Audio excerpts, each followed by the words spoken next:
Halo teman-teman semua, jumpa lagi dengan Koko. Hari ini Koko akan membawakan sharing buat teman-teman semua. Dan sebelum kita mulai sharing kita hari ini, yuk kita bersatu dalam doa.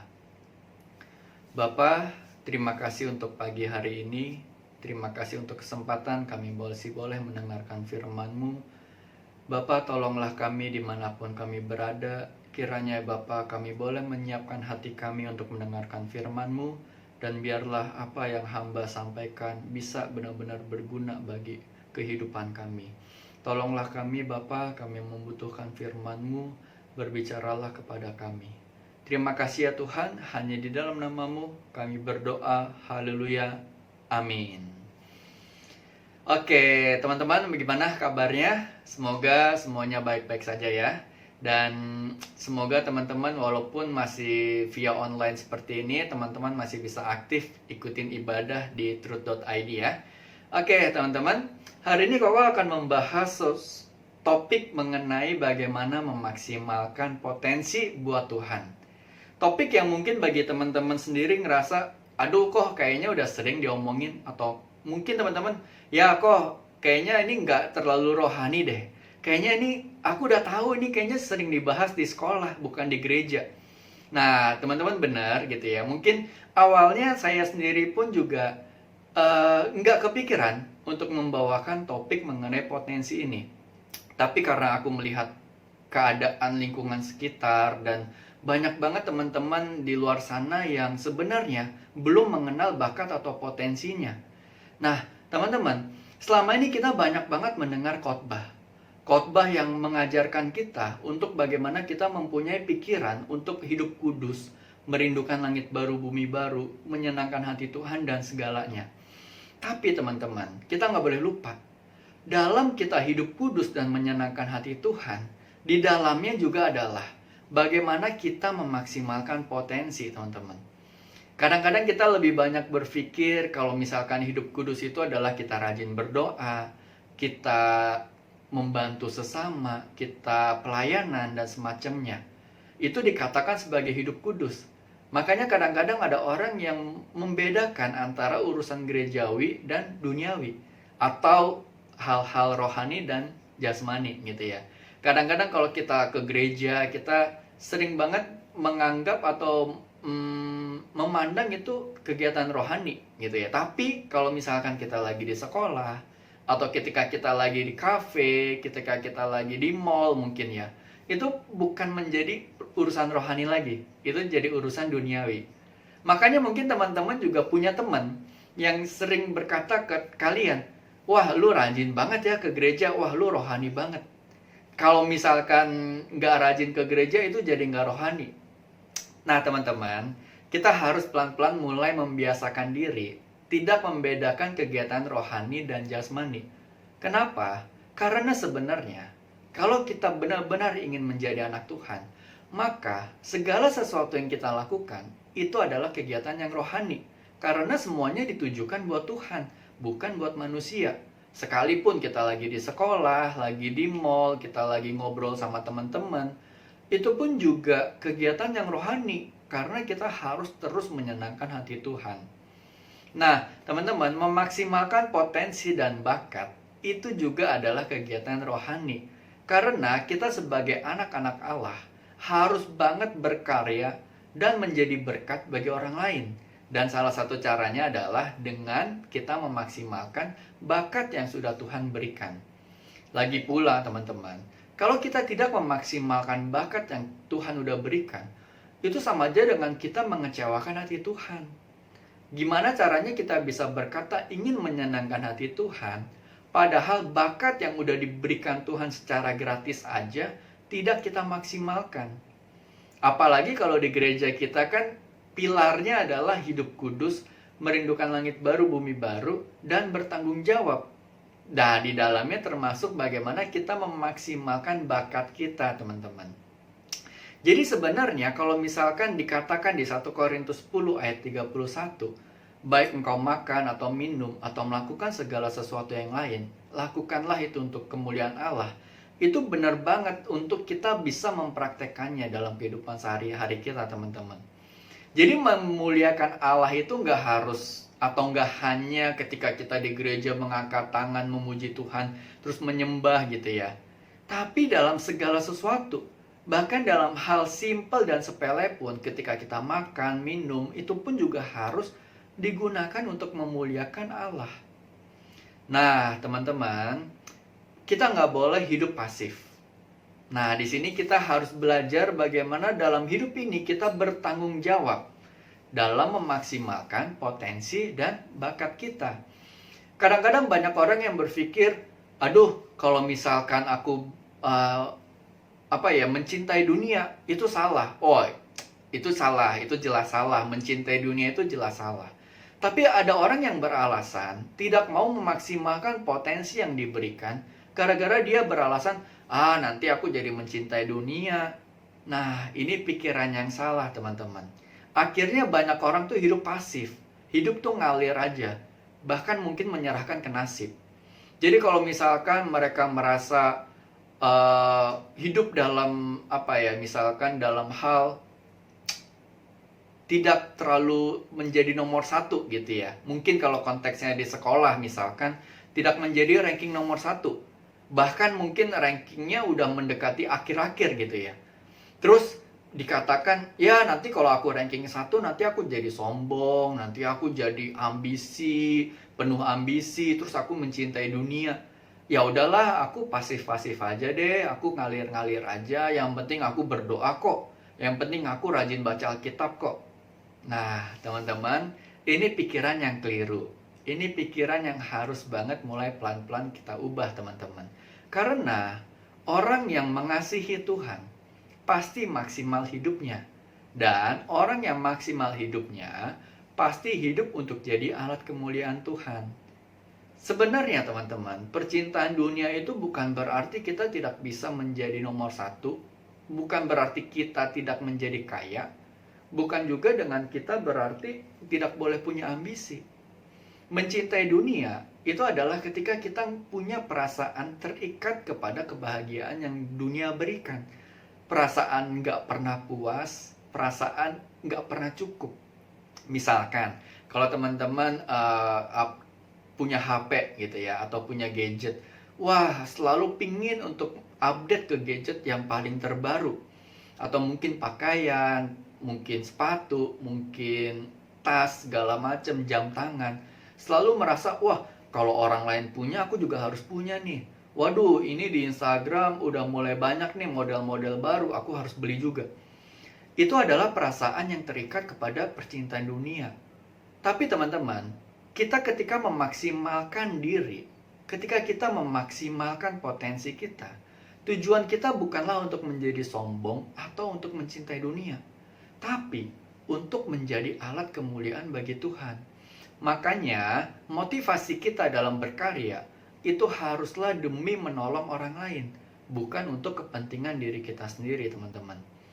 Nah, ini satu hal yang kita harus ubah.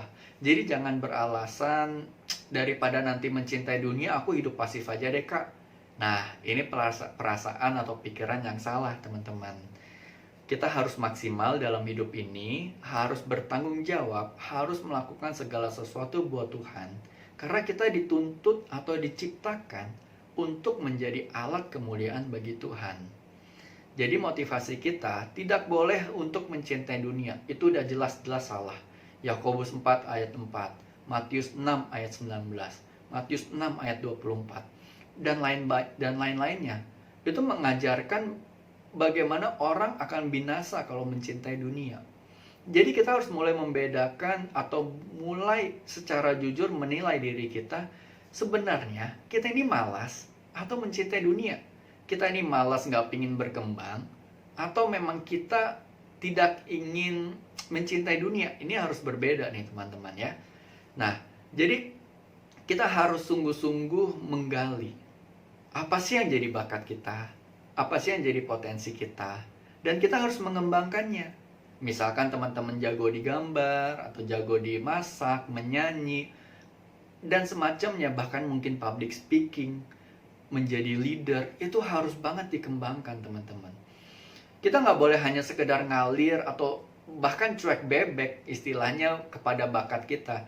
Ya udahlah, aku hidup Aku kayaknya mediocre deh, biasa-biasa aja. Ya, aku kayaknya nggak punya bakat. Wah, ini perasaan atau pikiran yang juga harus diubah, teman-teman. Kita punya bakat yang harus dikembangkan. Jadi kita nggak boleh hanya sekedar puas dengan berkata, aku udah baca Alkitab, Kak. Aku rajin banget loh baca Alkitab. Aku dari Kejadian sampai Wahyu itu udah 5 kali bolak-balik. Aku berdoa tiap pagi, tiap malam. Bahkan aku nggak pernah bolong, Kak, kalau ikut ibadah. Itu semua bagus, teman-teman. Sangat bagus. Tapi bukan berarti kita boleh puas dengan kegiatan seperti itu saja. Kalau misalkan dalam keseharian kita masih malas, kita masih nggak bertanggung jawab, kita nggak masih mau memaksimalkan potensi, maka kita belum bisa dikatakan berkenan, teman-teman. Karena orang yang masih malas-malasan, ia nggak mungkin hidup seperti Tuhan Yesus hidup. Ya masa Tuhan Yesus hidupnya malas-malasan, kan nggak mungkin, ya kan? Bahkan di usia remaja Tuhan Yesus pun ia terus belajar, bahkan sudah membuat kagum rabi-rabi di masanya. Jadi Tuhan pun belajar, bekerja, berkarya, memaksimalkan potensi, teman-teman. Jadi kalau kita mau dikatakan serupa dengan Tuhan, ini pun juga jangan sampai kita lewatkan. Kita tahu kisah perumpamaan tentang talenta, ya kan? Ada hamba yang dikasih 5, lalu dia mengembangkannya menjadi 10. Lalu ada juga yang hamba dikasih talenta 2. Dikembangkannya jadi berapa? Jadi 10? Bukan, hanya jadi 4. 2 kali lipatnya. Tapi teman-teman, yang menarik adalah tuannya tetap berkata, baik sekali perbuatanmu itu, hai hambaku yang baik dan setia. Kepada dua-duanya nih, kepada hamba yang dikasih 5 talenta ataupun 2 talenta. Engkau telah setia dalam perkara kecil. Aku akan memberikan kepadamu tanggung jawab dalam perkara besar. Masuklah dan turutlah dalam kebahagiaan Tuhanmu. Ini kisah ketika seseorang atau kita dalam penghadiran Tuhan nanti, dan kita mengembangkan talenta atau bakat yang kita punya, kita menjadi alat kemuliaan bagi Tuhan. Tuhan berkata kepada kita sebagai hamba yang baik dan setia. Dan ia mengundang kita dan mengajak kita dan memperbolehkan kita untuk masuk dan turut dalam kebahagiaan di surga, teman-teman. Ini adalah hal yang sangat membahagiakan ketika Tuhan berkata kita sebagai hamba yang baik dan setia. Jadi jangan sampai kita tidak menjadi hamba yang baik dan setia karena kita tidak memaksimalkan potensi kita, teman-teman. Karena lanjutan ceritanya adalah ada hamba yang diberikan 1 talenta, ya kan? Lalu ia dicampakkan dan dibuang ke dalam api neraka. Di ayatnya dikatakan seperti ini. Dan campakkanlah hamba yang tidak berguna itu ke dalam kegelapan yang paling gelap. Di sanalah akan terdapat ratap dan kertak gigi. Pertanyaannya kenapa tuh? Apakah gara-gara cuma 1 talenta, Kak, dia jadi dibuang? Enggak, teman-teman. Karena dia tidak mengembangkan dan dikatakan tidak berguna bagi kemuliaan Tuhan. Dia tidak menjadi fungsi seperti ia diciptakan. Nah, teman-teman, kita mempunyai fungsi dan tujuan ketika Allah menciptakan kita. Makanya kita harus memenuhinya. Kalau kita mau menjadi alat kemuliaan bagi Tuhan, pertama, kita harus hidup kudus dan tidak boleh mencintai dunia. Lalu yang kedua, kita harus mengembangkan bakat dan talenta kita. Karena orang yang bisa jadi berkat adalah orang yang bisa jadi inspirasi dan teladan bagi orang lain. Baik itu dalam kepintaran, kecakapan, kebaikan, ketulusan, dan semacamnya, dan lain-lain. Ketika kita bisa hidup buat menyenangkan orang lain atau hidup untuk orang lain, bukan untuk kepentingan diri kita sendiri, di situ kita udah menjadi alat kemuliaan bagi Tuhan. Gitu. Jadi ketika kita bisa menjadi berkat sampai membuat orang lain berkata, orang seperti ini, orang yang hebat dan baik seperti ini, gak mungkin Allahnya salah. Di situ kita menjadi alat kemuliaan bagi Tuhan, teman-teman. Jadi kita harus berubah. Kita harus berjuang buat memaksimalkan diri, bukan mencari kebahagiaan di dunia ini. Sekali lagi, motivasinya bukan untuk mencari kebahagiaan di dunia ini, tapi untuk kita memenuhi tujuan kita diciptakan, menjadi alat kemuliaan bagi Tuhan, teman-teman. Hari ini judul khotbahnya adalah ballpointnya Tuhan. mungkin teman-teman berpikir apaan maksudnya ya ballpointnya Tuhan ya, kok aneh gitu ya. Ballpen itu kan sesuatu alat tulis yang sebenarnya simple ya kan. Kadang-kadang juga ya nggak terlalu berarti. Kita beli di koperasi, di toko buku gitu kan murah ya kan. Bahkan ballpen pun juga kadang-kadang kalau kita nggak jaga baik-baik dipinjam temen sering hilang gitu kan. Dan biasanya walaupun ada yang bete gitu ya, apalagi kalau bolpennya mahal dan dia sayang banget sama bolpennya, dia mungkin bisa sedikit kesal. Tapi ya namanya juga bolpen bisa dibeli lagi, ya kan? Nah, bolpen ini kan sesuatu yang mungkin kesannya simpel, sepele, bahkan kadang-kadang nggak terlalu berguna. Tapi teman-teman, tanpa kita sadar gitu ya, kita nggak bisa uh, menjalankan aktivitas kita. Ya, apalagi kalau mungkin di sekolah gitu ya, yang masih memakai alat tulis, itu kita nggak akan bisa mengikuti kegiatan sekolah atau aktivitas kita, teman-teman, tanpa sebuah bolpen, ya kan? Nah, bolpen itu tugasnya atau fungsinya, diciptakan sama penciptanya fungsinya, itu untuk mencatat, menulis, dan semacamnya, ya kan? Fungsinya adalah untuk mencatat dan menulis. Tapi kalau misalkan teman-teman, bolpen itu sudah kehilangan fungsinya gitu ya. Mungkin tiba-tiba yang harusnya bisa untuk menulis, tiba-tiba bolpennya rusak, tintanya habis, atau mungkin ujung bolpennya udah rusak gitu ya, sampai nggak bisa buat nulis. Yang dilakukan sama orang itu adalah ya dia pasti ganti alat tulis yang lain. Dia, aduh ini udah nggak guna, udah disingkirin. Dan dia ganti sama alat tulis yang lain, teman-teman. Ilustrasi ini juga mengajarkan kita, teman-teman, kalau hidup kita itu seperti bolpennya Tuhan. Kita mungkin hanya menjadi wadah atau mungkin jadi alat tulisnya Tuhan untuk mencatat kehidupan-kehidupan yang harus kita tulisin di kehidupan-kehidupan orang lain, teman-teman. Kita ini seperti alat tulisnya Tuhan yang memiliki fungsi untuk mencatat apa yang Tuhan mau tulis, teman-teman. Kadang-kadang kalau kita berpikir, kita kayaknya nggak sehebat itu deh kak. Kayaknya kita nggak sekeren itu. Balik lagi, ilustrasi bolpen juga nggak yang keren-keren banget gitu kan. Tapi bolpen mempunyai fungsi yang digunakan dari pemiliknya. Pemilik kita, pemilik hidup kita, itu adalah Tuhan. Dan kalau Tuhan mau menuliskan kisah hidupnya lewat hidup kita, maka kita harus bisa menjadi bolpennya, teman-teman. Jangan sampai ketika Tuhan mau menuliskan kisah hidupnya, tapi ternyata bolpen atau kita itu tidak bisa berguna seperti fungsinya. Tuhan bisa aja menyingkirkan kita dan ia bisa mengganti alat tulis yang lain. Jangan sampai kita tidak memaksimalkan potensi atau bakat kita sampai akhirnya kita disingkirkan oleh Tuhan dan Tuhan menggunakan orang lain, teman-teman. Jadi Tuhan ingin untuk kita bisa menjadi bolpennya, mencatat kisah hidupnya lewat hidup kita untuk orang lain. Mungkin teman-teman ada dalam lingkungan keluarga atau pertemanan yang kadang-kadang tidak harmonis, tidak takut akan Tuhan gitu ya, bahkan mungkin hidup dalam kesusahan. Teman-teman bisa menjadi berkat dan teman-teman bisa menjadi saksi Tuhan ketika teman-teman memaksimalkan potensi teman-teman. Mereka bisa ingat perbuatan baik yang kita lakukan buat mereka sampai akhirnya mereka berubah. Dan itu kita bisa menjadi seperti bolpen yang Tuhan pakai untuk menulis di dalam kehidupan mereka, teman-teman. Kita nggak pernah tahu tindakan kita, bahkan mungkin kita berpikir itu simple. Seperti misalkan ada teman yang pinter sekali sampai dia bisa mengajari kita. Atau mungkin kita sendiri yang mengajari teman kita. Kayaknya bagi kita, ya kak itu hal yang biasa. Aku juga mengajarkan karena aku juga bisa, aku juga memang rajin belajar, makanya aku bisa ngajarin.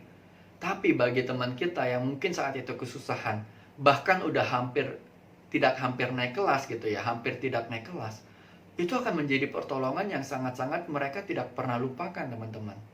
Nah, tapi kalau misalkan kita hidupnya nggak maksimal, kita hidupnya malas-malasan, sampai orang lain berkata, ih dia mah rajin doang ke gereja, ulangan nggak belajar, bahkan nyontek lagi. Wah, Ini kita bukannya jadi bolpen teman-teman. Ini kita nggak menjadi berkat, kita nggak menjadi alat Tuhan teman-teman.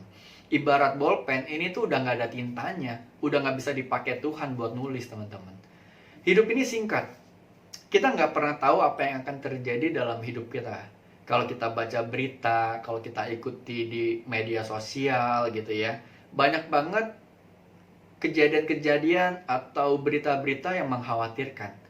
Perang lah, bencana alam, belum sakit penyakit, wabah, dan segala macam.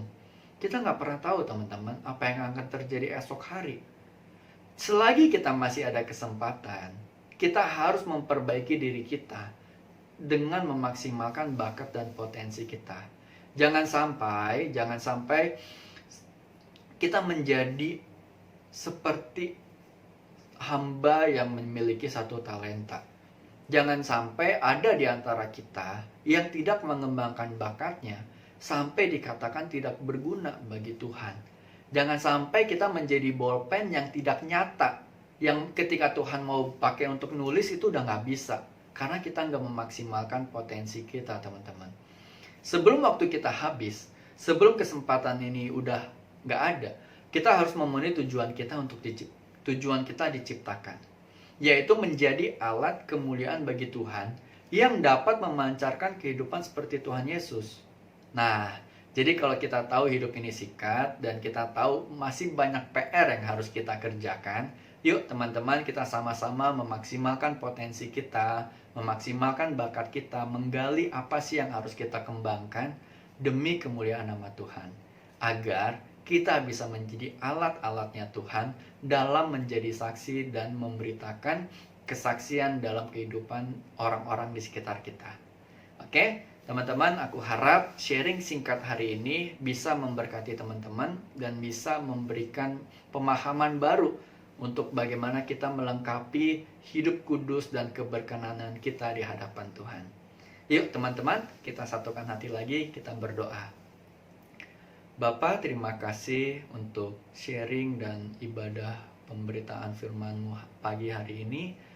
Bapa, tolonglah kami dalam memaksimalkan diri kami lewat potensi kami yang telah Engkau berikan, agar hidup kami boleh menjadi alat bagi kemuliaan nama-Mu, dan kami boleh menjadi berkat bagi kehidupan di sekitar kami. Terima kasih ya Bapa, hanya di dalam nama-Mu kami berdoa. Haleluya. Amin.